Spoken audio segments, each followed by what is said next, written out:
नमस्कार, मैं गौरी रानी और आप देख रहे हैं दी एसडी न्यूज़। झारखंड के सबसे युवा मंत्री कह सकते हैं, युवा मंत्री बादल पत्रलेख जी हमारे साथ हैं। इनसे जानेंगे कि लॉकडाउन में ये किस तरह से अपना समय बिता रहे हैं। नहीं, एक चीज़ मैं कहूँगा कि लॉकडाउन से जो पाबंदियाँ लगी है जी। या फिर हमने लगाई है, समय का उपयोग प्रशासनिक कामों को बेहतर करने में और चीज़ों को अनडिस्टर्ब मॉनिटरिंग करने में कर रहे हैं। हालांकि मेरा इतिहास आप जानते हैं कि मैं पंचायत भवन में रहता हूँ, मेरा कोई घर नहीं है, ठिकाना नहीं है, हर रात कहीं ना कहीं गुजरता था। तो वो सब दिनचर्या हमारी बदल गई और जो केंद्र सरकार और हमने जो गाइडलाइन तय किए उसके अनुरूप अपने आप को ढाला। पहले पब्लिकली लोगों को पता होता था, प्लान्ड होता था कि हम आ रहे हैं। अब हम औचक निरीक्षण में जाते हैं क्योंकि हमें सोशल डिस्टेंस का भी मेंटेन करना है और साथ ही जो गाइडलाइन एक आम इंसान के लिए, उसी गाइडलाइन को राज्य सरकार का अंग होने के नाते हम भी फॉलो करें ताकि इसका एक मैसेज। झारखंड एक ऐसा स्टेट है जहाँ सीएम, जहाँ के मिनिस्टर, जहाँ के आला अधिकारी, आप आज ने देखा होगा, मैं धन्यवाद देता हूँ एमबी राव साहब को कि जब किसी हादसे से लौट कर वो क्षेत्र रह जाते हैं तो अपने आप को होम क्वारंटाइन कर लेते हैं। ये सबसे बड़ा उदाहरण है कि जिस तरह का पद उन्हें दिया गया है, वो चाहते तो इन सब चीज़ों से दूर भी रह सकते थे, कोई उस पर उंगली नहीं उठाता, लेकिन अपने विवेक के आधार पर कि हमारी पुलिस, हमारा प्रशासन जब एक आम इंसान आता है तो उसको इन सब नियमों का पालन कराता है। अब मैं उस महकमा का हेड हूँ, मैं जब खुद उस चीज़ का पालन करूँगा तो इसका व्यापक प्रभाव सबसे पहले पुलिस डिपार्टमेंट पर ही पड़ेगा, उसके बाद समाज पे पड़ेगा, यहाँ के लोगों पर पड़ेगा। तो ये हमारा शासन है और ये पदाधिकारियों के साथ कोऑर्डिनेशन है जो इस तरह से हमारा सरकार और सिस्टम चल रहा है। यही एहतियात रखते हैं कि लॉकडाउन ने एक अवसर प्रदान किया है झारखंड के नवनिर्माण को करने का। अनायास कहीं भीड़ नहीं है, कहीं ये नहीं है, जिम्मेदार लोग हर जगह, हर कोने से इस आपदा से उबरने के लिए जुटे हुए हैं। और ख़ास करके मेरा विभाग वो विभाग है जब कोरोना और प्रवासी मजदूर की समस्या स्टेबल हो जाएगी,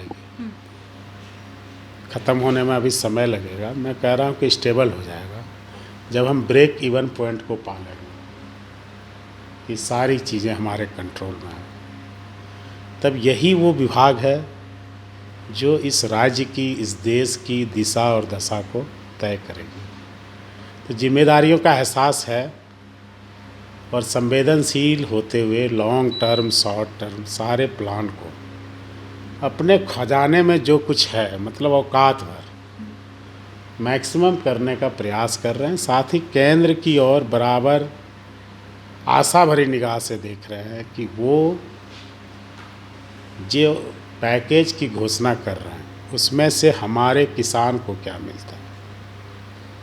अब आप लोग ये भी नहीं कह सकते कि अब हर चीज़ के लिए आप केंद्र पे क्यों निर्भर हो, क्योंकि जीएसटी के तहत हमारे सारे रेवेन्यूज को मैक्सिमम वो रिसीव करते हैं, तो हमें लेना भी उसी से है।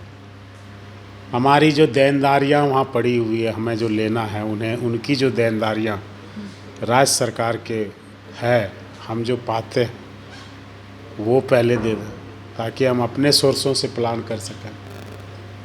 और दूसरा है कि जो पैकेज उन्होंने बनाया है, मानते हैं कि आप एनडीए गवर्नमेंट है, हम यूपीए गवर्नमेंट है, लेकिन जब देश में आपदा की स्थिति हो तो ये पूरा देश एक है, देश का नेता एक है, उसके व्यवहार भी एक होने चाहिए, डिस्क्रिमिनेशन नहीं होना चाहिए। खास करके झारखंड ऐसे स्टेट को जो भौगोलिक दृष्टिकोण से, सामाजिक दृष्टिकोण से, मतलब एक पिछड़ा आदिवासी बहुल स्टेट है। सब लॉकडाउन है, मंत्रालय के काम के अलावा कुछ ऐसा ज़रूरी काम है जो पहले आप छूट गया था करना और इस दरमियान आप कर रहे हैं? नहीं, वैसा कुछ नहीं है, चूँकि मैं घर छोड़े हुए 8 साल हो गया। मेरी कोई पारिवारिक जिम्मेदारी नहीं है, मैं सिंगल हूँ, शादी ब्याह भी नहीं है, तो उससे भी, उस जिम्मेदारियों से भी मैं परा हूँ। ना मुझे घर बनाना है, मेरे लिए पूरे राज्य की जनता, देश की जनता, आगे क्या सोच के वही रखे हैं सर, परिवार है। अगर पूछा जाए आगे तो बस अपने पर्सनल लाइफ के बारे में अगर कुछ नहीं, आना है, सबको जाना है, इसी में कुछ अपने लिए नाम कमा लेना।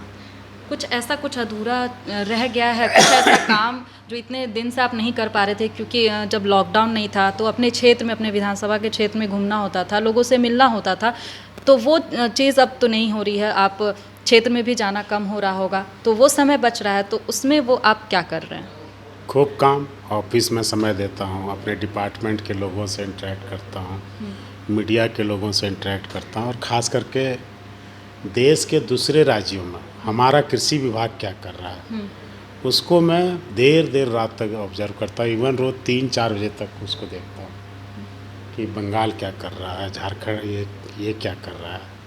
वहाँ कुछ करता होता तो अगले दिन सुबह से अपने सेक्रेटरी को कहता हूँ कि आप उसको फॉलो करो, उसको ऑब्जर्व करो। मैं वहाँ के चीफ मिनिस्टर से बात करता हूँ, फिर ये देखता हूँ कि हमारा देश क्या कर रहा है, अदर देश क्या कर रहा है। चाइना जो इस दौर से गुजर चुका है वो अपने आप को कैसे खड़ा किया, कौन सी नीतियाँ लाया, अमेरिका कैसे घुटने टेकने पे मजबूर हुआ, कहाँ चूक हुई, इंग्लैंड किस हालात में है, इन सब चीज़ों को भी लॉकडाउन की वजह से देखने का अवसर मिल जा रहा है। क्योंकि जो चैन टूटा है, हाँ ये है कि फ़ोन की घंटियाँ लगातार बजती रहती है, उस पर भी लोगों का कभी गुस्सा, कभी प्यार, सब कुछ मिलता है। सर मैं यहाँ टोकना चाहूँगी, आज आपने कंट्रोल रूम का निरीक्षण किया, अब कॉल भी उठाया, कैसा लगा बात करके? क्या कुछ उधर से बोल रहे थे लोग? बोल रहे थे कि मीनू कुमारी थी जो चांडिल से थी, वो घूमने के लिए गए थे अपने फ्रेंड के यहाँ और उनके बच्चे यहाँ हैं। बात करते करते भावुक हो उठी कि सर हम कब जाएंगे। हम आए थे उस समय ऐसा नहीं लगा था कि ये कुछ होने वाला है, हमारा क्या दोष है जो हमें आपने अलग करके रखा। तो ये सब लगता है कि नीतियों को, कोई बड़े बड़े फैसले लेने से पहले हमें 10 बार सोचना चाहिए। सिर्फ एक ब्रेकिंग न्यूज़ बनाने के लिए, सेंसेशन पैदा करने के लिए, एक झटके में लोगों का दिमाग घुमा देने के लिए ऐसे चीज़ नहीं किए जा सकते। चलती हुई बस में अचानक आप ब्रेक लगाएंगे तो बहुत कुछ आउटसाइड खतरा होता है।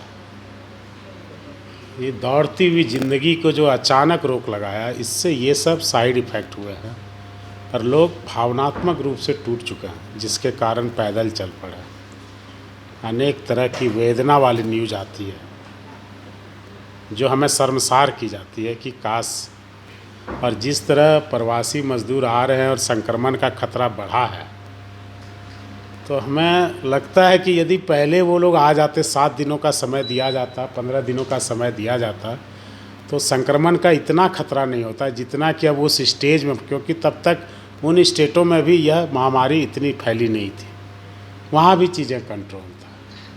तो एक तरफ अंतर्राष्ट्रीय सीमाओं को खोल के ट्रंप का खुले दिल से स्वागत कर रहा है, दूसरी तरफ जो दुनिया में घटित हो रहा है, एक सशक्त विपक्ष के सशक्त नेता का आप ट्वीट भी नहीं मान रहे हैं, कहना भी नहीं मान रहे हैं, चीज़ों को आप हल्के में ले रहे हैं, और उसका दुष्परिणाम ये होता है कि आज पूरा भारत किस ओर लड़ रहा है। हालांकि जिस तरह से चीज़ों को ये रंग देने में लगे हैं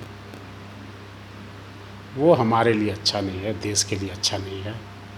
इन चीज़ों के लिए अभी समय नहीं है, लेकिन हर अच्छे बड़े जो निर्णय होते हैं, जब काल बीत जाता है, जब इनका समय बीत जाएगा, जब सत्ता पर इनका नियंत्रण नहीं रहेगा, कुछ हद तक कहते हैं तो कि आप भी इंडिपेंडेंट है, लेकिन कहीं ना कहीं से आपको ये नियंत्रित करते हैं।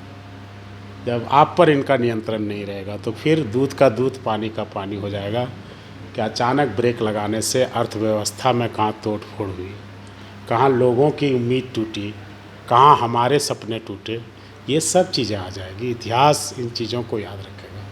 सर, मैं आखिरी सवाल पूछना चाहूँगी। भारत की अर्थव्यवस्था गांव और किसान मजदूरों पर टिकी है। आपका जो विभाग है, कृषि विभाग है, झारखंड में प्रवासी मजदूर आ रहे हैं, अब आपके लिए एक बड़ी चुनौती है। क्या कुछ योजनाएं बना के रखे हैं उन लोगों के लिए? अभी जो हमने बजटिया बंद किए थे उसमें ये नहीं पता था कि हमें कोरोना से लड़ना होगा।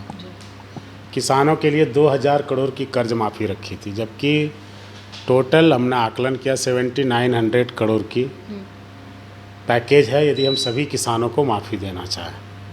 आपदा के दृष्टि में बड़े हो, छोटे हो, मंझेलों हो, सब किसान टूट के कगार पर है। तो ऐसे में किसी को देना, किसी से मुख मोड़ना, ये अच्छा वातावरण पैदा नहीं करता है। और जब आप 20 लाख करोड़ की बात कर रहे हैं, 6000 करोड़ समुद्र में एक बूंद पानी के समान है। तो हम उम्मीद लगाए बैठे हैं कि आज सीतारमन जी जो पैकेज देने वाली है कृषि को, उससे मिले। हालांकि उतनी उम्मीद भी नहीं है जिस तरह से ट्रीट कर रहे हैं, जिस तरह से बाजीगरी की है, जादूगरी दिखाई गई है, आंकड़ों को दिखाया गया। अब मज़दूर बाहर से झारखंड आ रहे हैं, उन्हें बना हुआ खाना चाहिए। उनको चावल दाल हम नहीं थमा सकते कि खा लेना, उपजा लेना। इसमें यही तो किया गया है। हमारे हैंड में लिक्विड क्या मिला? अभी लिक्विड की ज़रूरत है। लोगों की झोलियाँ खाली है, खेती कैसे करेंगे, बीज के लिए पैसे नहीं है, उम्मीद टूट चुका है, लोगों का विश्वास उठ चुका है। आप क्या समझते हैं, जो लोग पैदल आ रहे हैं वो डंडे के कारण झूठ कुछ नहीं बोल रहे हैं, उनको अपने घर पहुंचने दीजिए ना, खुल के बोलेंगे। रास्ते में वो डर से नहीं बोल रहे कि पता नहीं फिर रोक के रख लेगा। घर पहुंचने दीजिए उनको, तब पता चलेगा। तो ये हमारे साथ खास बातचीत में कृषि मंत्री बादल पत्रलेख जी हमसे बात कर रहे थे। तो फिलहाल इस खबर में इतना ही। आप देखते रहें द सिटी न्यूज़, गौरी रानी, रांची से।